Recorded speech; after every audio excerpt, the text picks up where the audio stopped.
नमस्ते। बच्चे का झबला लगभग तैयार हो चुका है। अभी इसमें फिनिशिंग बाकी है और साइड्स वगैरह लगाना, इसमें जो शोल्डर्स बोलते हैं वो लगाना बाकी है।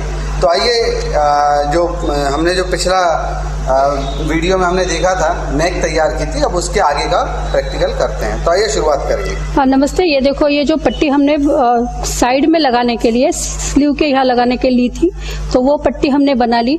यहाँ पे ऐसे चाहे तो सीधी पट्टी लगा सकते हैं या फ्रिल वाली पट्टी, या फ्रिल भी कर सकते हैं, लेस लगा सकते हैं। अभी फिलहाल हम यहाँ से पट्टी, जहाँ हमने ये खचका दिया था हाथ के लिए, वहां से बराबर हम ये पट्टी लगाना शुरू कर देंगे। हाँ, खचका जो 4 इंच का खचका हमने लिया था, वहां से स्टार्ट करके दूसरे 4 इंच के खचके तक हम वो पट्टी लगाएंगे। वो लगाते समय वो दोनों हम एक साथ रखेंगे और एक पैर छोड़ के वो सिलाई डालेंगे। बिल्कुल किनारे पे हम ये सिलाई नहीं डालेंगे। ये देखो, अभी हम यहाँ स्टार्ट करते हैं। यहाँ से यहाँ तक हम वो सिलाई, पहले ये दोनों कपड़े बराबर मिला के हम सिलाई डाल देते हैं।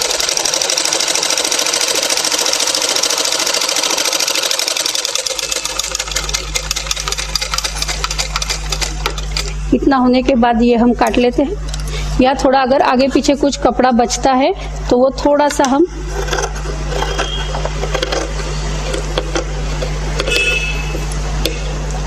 काट लेते हैं। उसके बाद फिर से वही दाब सिलाई कि ये मार्जिन के ऊपर फोल्ड करके,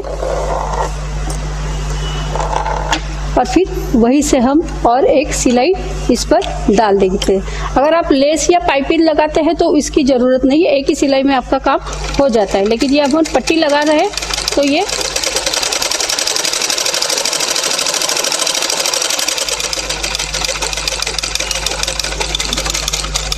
पट्टी लगा के हम अभी हमारी हो गई। फिर हम क्या करेंगे, ये पट्टी को पूरी ये सिलाई तक अंदर मोड़ देंगे।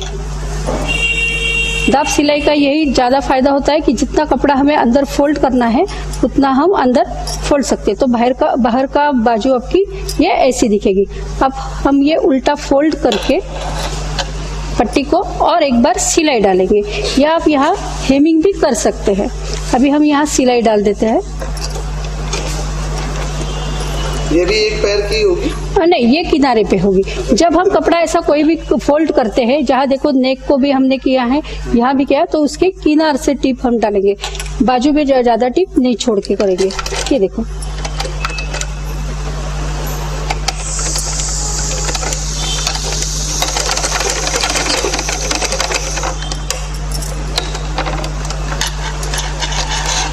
अच्छा, ये किस कारण से होता है? जैसे कभी कभी धागा नीचे से कुछ उसमें गांठ आ गई तो ये ऐसा कपड़ा खराब होता है। तो ये हमें देखना चाहिए। अगर थोड़ा सा आवाज, जो हमारा नॉर्मल आवाज आता है, उसके बाद अगर कुछ गलत आवाज आता है तो हमें तुरंत रुक के बाजू में निकाल के वो देखना चाहिए क्या हो गया। ये हम काट लेते हैं फिर यहाँ से, और नीचे के बॉबिन केस निकाल के देख लेते हैं कहीं वहाँ धागा छूटा है या कुछ अटका है। ये देखो, यहाँ थोड़ा सा धागा छूट गया था तो ये हमने फिर से बाहर ले लिया। फिर से हम लगा लेते हैं, धागा ऊपर निकाल के हम पूरी सिलाई डाल देंगे। बॉबिन से धागा अपने आप ऊपर आ जाता है? ये पकड़ते हैं हम और धीरे से एक टाका लेते हैं। तो ये दोनों धागे देखो, आप देख सकते हैं कि दोनों धागे ऊपर आ गए। फिर ये ऐसा पकड़ के हम ये पीछे डाल देते हैं और फिर सिलाई चालू कर देंगे। अब ये पर निकाल लेंगे पहले। तो दोस्तों देखा, बीच में क्या क्या टेक्निकल प्रॉब्लम आ सकते हैं, कुछ भी, वो भी आप साथ में रेक्टिफाई करते हैं। ये देखो, ये भी बराबर हम करेंगे। ऐसा थोड़ा आगे पीछे नहीं करेंगे। जहां हमने सिलाई डाली है वही तक ही हमारा ये फोल्ड होगा, और ये भी फोल्ड हम एक जैसा कर लेते हैं। फिर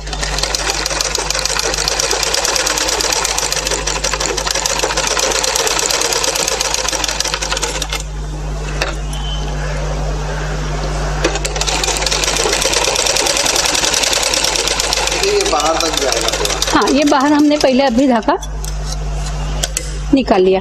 इसी तरह से हम ये दूसरी पट्टी भी, ये ऑलरेडी हमने करके रखा हुआ है। हाँ, तो ये दूसरी पट्टी भी तैयार हो गई।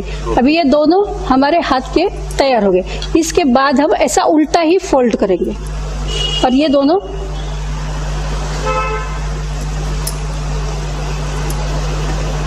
ये देखो, ये ऐसा पकड़ेंगे, जहाँ तक हमने ये 4 इंच छोड़ा है वहाँ से पकड़ के यहाँ तक हम आधा इंच की सिलाई छोड़ के एक स्टिच डाल देते हैं।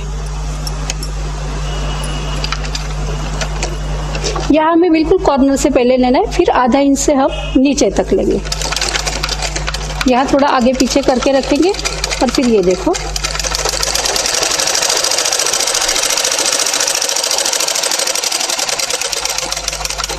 ये हमारी एक सिलाई ये यहाँ से, तो इतना बड़ा वो छोटे बच्चे का हाथ, क्योंकि हम हाथ हमारा डाल के उसका हाथ निकालते हैं इसलिए ये हम थोड़ा लूज रखते हैं। ये तो बहुत उसके लिए तो बहुत लूज है, लेकिन हमारा हाथ भी थोड़ा अंदर जाना चाहिए इसलिए हम ये लूज रखते हैं। इसी हिसाब से हम ये दूसरी सिलाई भी पूरी कर लेते हैं।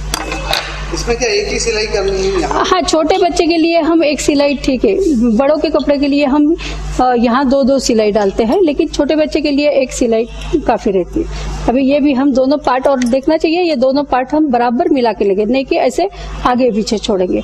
ये दोनों बराबर करेंगे और फिर वही 4 इंच छोड़ के यहाँ तक एक सिलाई डाल देंगे।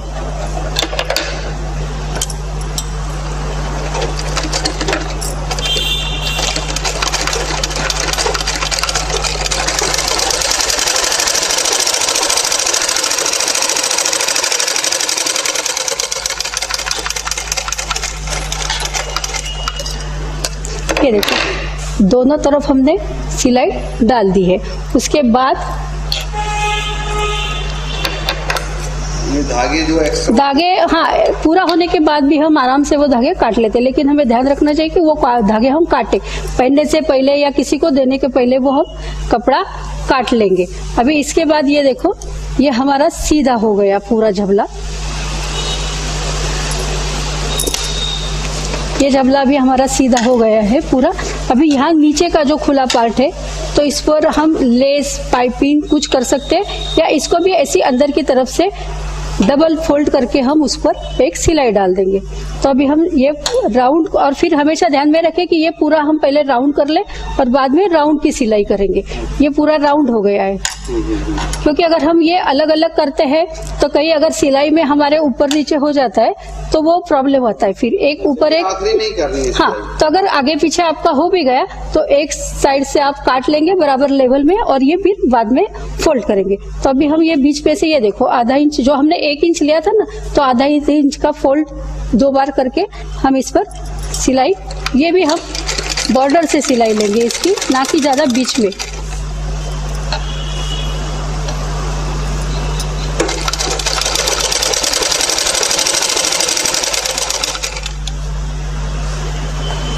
ये कैसे पता चलता है कि ये जो सिलाई है आपके बॉर्डर में ही आ रही है? ये यहाँ से दिखता है हमें, ये देखो ये बराबर मैंने बीच में रखा है, बीच में बराबर सुई का पॉइंट है वो ये बॉर्डर से ही है, इसलिए हम यही से सिलाई कर सकते। अगर मैं थोड़ा इधर ले लूँ तो ये इस तरफ जाता है, तो थोड़ी बीच में सिलाई आ जाती। और इसमें एक पार्ट ऐसा मिलता है, काटदाब बोलते हैं उसको, ये जैसे 2 पैर है उसको एक ही रहता है, तो वो हम बॉर्डर की सिलाई और चेन लगाना हमारा, या कॉर्डेड सीम एक होती है जैसा सोफा वगैरह के लिए, ये बाजू की तरफ से जो एक सोफे के लिए तो वो कुछ वायर जैसा डालते हैं या तार जैसा, लेकिन हम कपड़े के यहाँ थोड़ा मोटा धागा डालते हैं। वो लगाते समय हमें देखना चाहिए कि सिलाई बराबर आती है या नहीं, इसलिए वो एक पैर वाला काटदाब पट्टी बोलते हैं वो यूज करते हैं। लेकिन हम घरेलू ज्यादा वो यूज नहीं कर सकते, इसलिए हम इसी में काम करते हैं, लेकिन देखते हैं कि बराबर वो सिलाई बाजू से आ रही है या नहीं। जैसे जैसे आप प्रैक्टिस करते जाएंगे वैसे वैसे आपको पहले तो हम जो नए वाले हैं उनको ये पहले हाथ से सब करके लेना चाहिए और बाद में उस पर सिलाई डालनी चाहिए, क्योंकि अगर हमें हाथ से सब रफ करके रखते हैं तो हमें मशीन पे बैठने के बाद जल्दी से हम सिलाई उसकी डाल सकते हैं।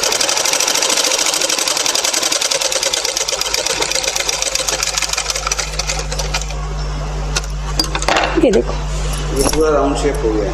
ये पूरा राउंड शेप हो गया, कहीं आगे पीछे भी नहीं हुआ, उसका ऊपर नीचे नहीं हुआ। फिर हम इसलिए हम ऐसा करते हैं। अभी इसके लिए हमें बीच में रस्सी डालनी है, तो ये 2 पार्ट है, ये जो हमारा फ्रंट बॉडी का है और ये पीछे का है जो वो नेक की पट्टी जो लगाई थी, तो आगे के पट्टी पर, आगे के कपड़े के लिए पर हम छोटा सा एक कैंची से काट मारेंगे। तो ये देखो यहाँ एक ऐसा होल बन गया, एक होल बना है, इसको बटन होल के हिसाब से हम सब टाके लगाएंगे और फिर उसमें से पूरा राउंड रस्सी डाल के उसको फिर बांध देते हैं। तो हम अभी इसको काज करने का तरीका आपको बताते हैं। अच्छा, और इसमें क्या ये फिर बाद में ये रस्सी लगाने का क्या क्या मकसद है? तो अभी ये तो इसका नेक बड़ा है, छोटे बच्चे का नेक इतना बड़ा नहीं होगा, वो छोटा इतना हो सकता है या इतना हो सकता है, वो रस्सी खींच के हम ऐसा छोटा कर सकते हैं। हाँ, पहनने के लिए इतना बड़ा नेक उसको चाहिए कि आसानी से वो, जैसे अभी हम टी शर्ट वगैरह पहनते तो उसका नेक छोटा होता है, तो लेकिन हम बड़े हैं तो खींच के वो डाल सकते हैं, लेकिन छोटे बच्चों को वैसे नहीं कर सकते। और इसलिए इसके अलावा कुछ भी लेस वगैरह भी डाल सकते हैं? हाँ, लेस डाल सकते हैं, यहाँ लेस डाल सकते हैं, नीचे वगैरह जो आते हैं। नहीं, इलास्टिक इसमें नहीं डालेंगे। अच्छा, नेक के लिए इलास्टिक नहीं डालेंगे, क्योंकि छोटे बच्चे को वो इलास्टिक बहुत अगर टाइट हो गया तो प्रॉब्लम आ सकती है, इसलिए इसमें रस्सी ही डालेंगे, या ऐसी पहले ही चूनट डाल के फिर हम जैसे नेफा लगाते हैं साड़ी पेटीकोट या सलवार को या पैंट को जैसे बेल्ट लगाते हैं, वैसा एक छोटा बेल्ट लगा देते हैं और उसको रस्सी बना देते हैं। लेकिन नेक तो उसका फिर बड़ा ही होना चाहिए, बिल्कुल हमारे कट टू कट नेक के जैसा वो नहीं लेते। अभी ये देखो, ये हम यहाँ काज बनाना सीखेंगे। ये देखो, हमने ये काटा है, ये पहले से हम ऐसी सुई निकाल लेंगे, फिर ऊपर के ऊपर से ही हम देखो, ये सिर्फ ऊपर का कपड़ा हम नीचे कपड़ा इसमें नहीं लेंगे हम। और अगर आपको ये थोड़ा तकलीफ होती है तो पट्टी लगाने से पहले भी आप ये कर सकते हो। यहाँ ये गले की पट्टी लगाने से पहले सेंटर बना, हाँ, सेंटर बना के, या नहीं बाजू में भी रखता है, कोई कोई शोल्डर पे रखता है। अच्छा। क्योंकि छोटे बच्चे अगर थोड़े बड़े हो गए तो वो बार बार रस्सी खींचते, तो कोई शोल्डर पे बनाता है, तो शोल्डर पे या यहाँ बीच में हम लगा सकते हो। अभी ये काज डालने के लिए देखो, ये सुई डाली मैंने, फिर ये सुई का ये जो धागा है वो यहाँ से नीचे से ले लिया और सामने की तरफ थोड़ा थोड़ा खींच लिया, ज्यादा नहीं खींचने का, थोड़ा खींचने का, ऐसा पूरा करके। और ये टाके नजदीक डालने हैं हमें, ना कि ज्यादा दूर दूर डालने हैं, ज्यादा दूर दूर। ये ऐसा हम पूरा काज बना लेंगे और उसमें रस्सी डाल देंगे। अच्छा मैम, ये हाथ की सिलाई करते समय क्या कुछ विशेष सावधानियां रखना होती है? हाँ, ये नीचे एक तो नहीं जाना चाहिए कपड़े में, ऊपर के ऊपर को ही आना चाहिए। और हमारे उंगली को नीचे जो हमने उंगली पकड़े उसको भी ये सुई नहीं लगनी चाहिए। इसके लिए वो अंगुस्तान भी लगाते हैं, लेकिन अंगुस्तान पहली बार जब हम लगाते हैं और सिलाई करते हैं तो हमें थोड़ी दिक्कत आती है, हमें इतना उसकी प्रैक्टिस नहीं रहती, तो बीच बीच में हमें लगता है कुछ हमारा प्रॉब्लम आता है। लेकिन आपको अगर प्रैक्टिस है तो आप पहन सकते हैं, नहीं तो ये सावधानी लेनी चाहिए कि सुई हमारे हाथ को चुभेगी नहीं। ऊपर के ही पार्ट को सिर्फ हम ये कांच का टाका बना देते हैं।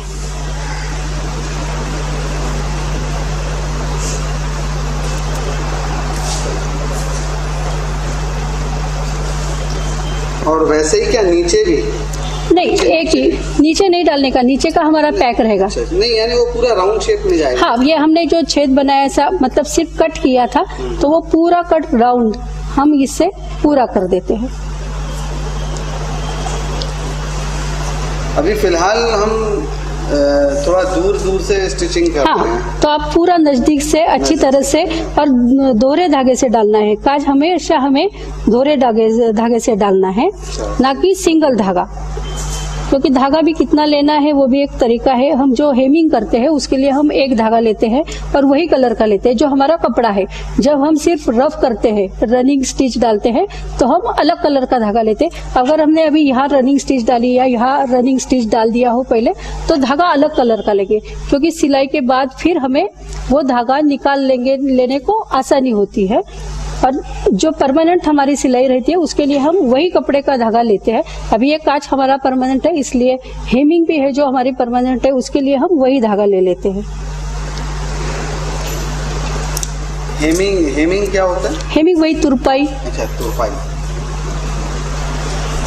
तुरपाई मतलब जो किनारे, हाँ, किनारे पे ब्लाउज के हाथ के नीचे लगाते हैं, कमर की पट्टी को लगाते हैं, या कभी कभी शो के लिए भी हम ज्यादा करते हैं। कोई कोई सलवार कमीज में भी कुर्ते को जो साइड कट होते हैं उसके लिए भी वो यूज करते हैं।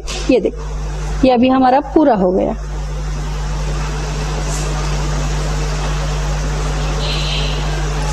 ये कांच तैयार हो गया। अभी हम इसको अच्छा, ये नाड़ी डालने का भी कुछ विशेष तरीका रहता है क्या? ये काज ऐसा ही किया, चाहे तो आड़ा करो या खड़ा करो। तो एक तरीका है आड़े और खड़े काज का मतलब होता है जो हम टाइट कपड़े पहनते हैं, जैसे कि लेडीज के ब्लाउज है, कॉलर्स है, शर्ट्स के कॉलर्स है, कफ है, वो हिस्सा टाइट होता है, उसके लिए हम आड़ा काजा करते हैं। और खड़ा काजा मतलब आपके शर्ट जो है, जेंट्स के शर्ट, वो चेस्ट में लूज रहते हैं, उसके लिए हम खड़ा काजा करते हैं, क्योंकि खड़ा काजा है वो जल्दी से निकल भी जाता है। तो फिर हमने अगर टाइट कपड़े को खड़ा काजा किया तो वो बटन बार बार निकल जाएगा। इसलिए अगर इसको नाड़ी को डालना है तो कैसे डालें? हाँ, ये देखो हमने तो पहले से ही नाड़ी बना के रखी है। वो नाड़ी के लिए एक नाड़ी पट्टी मिलती है या पिन मिलती है, मतलब हमारी सेफ्टी पिन रहती है। वो सेफ्टी पिन हम यहाँ लगाएंगे और पूरा यहाँ से यहाँ तक हम वो नाड़ा डाल देंगे। तभी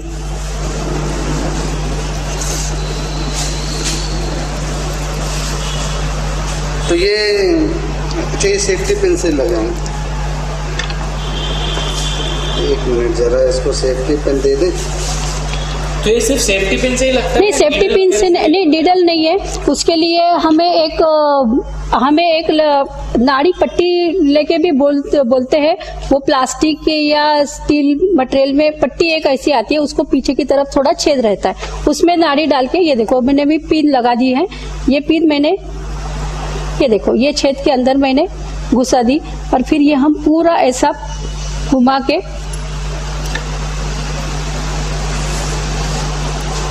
और आप चाहे तो इसको फैंसी नाड़ी भी बना सकते हो। ये मैंने भी सादी नाड़ी बनाई है, चाहे तो आप इसको और फैंसी नाड़ी, लेकिन फैंसी नाड़ी में जैसे पहले हमने बोला था कि फैंसी नाड़ी हम क्रॉस कपड़े में लेते हैं, तो वो भी आप डाल सकते हैं, इजी होता है, वो भी उल्टा करके हम वो लगा सकते हैं। वैसे शुरुआत में अभी प्रैक्टिस के लिए भी सादी नाड़ी ही, सादा रखेंगे तो ही अच्छा है। या हम वो बाजार में जो नाड़ी मिलती है पतली वाली, वो भी चाहे तो हम इसमें डाल सकते हैं। और ये लगभग चली गई नाड़ी, चली गई, हो गया पूरा। अभी बच्चे का झबला भी लगभग शेप में दिखने लगा। हाँ, अभी आपको समझ में आ जाएगा, क्योंकि पहले कुछ हमें, ये देखो यहाँ तक हम आ गए, यहाँ से हमने ये नाड़ी निकाल दी, ये देखो हो गया। और फिर हम ये नाड़ी थोड़ी बड़ी रखेंगे।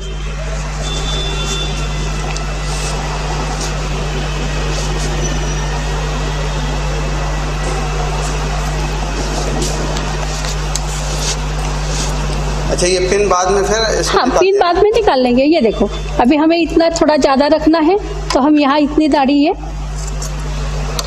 काट लेते हैं। अच्छा। देखो, और पहनने के ये हम सर से पहले डाल लेते बच्चे को, और अभी फिर हमें जितना टाइट करना है उतना टाइट करके ये थोड़ा थोड़ा इधर उधर, ये इधर उधर ऐसा पकड़ के, ये देखो, और फिर यहाँ हम एक छोटी सी नॉट डाल देते हैं, छोटा सा, जैसा हम रिबन का फूल डालते हैं। ये काफी कंफर्टेबल है बच्चे। हाँ, ये कंफर्टेबल है, यहाँ लूज है, ये भी बड़ा है, नेक भी बड़ा है, क्योंकि नेक को टाइट नहीं रहेगा। कंप्लीट हो गया ये। तो दोस्तों, इस तरीके से कि झबला, बच्चे का झबला तैयार है, और इसके लिए आपने उम्मीद करते हैं कि बड़े ध्यान से सारे वीडियोस देखे होंगे। अभी कुछ और चीज़ें भी आपके लिए तैयार करेंगे, आप इंतजार कीजिए। धन्यवाद।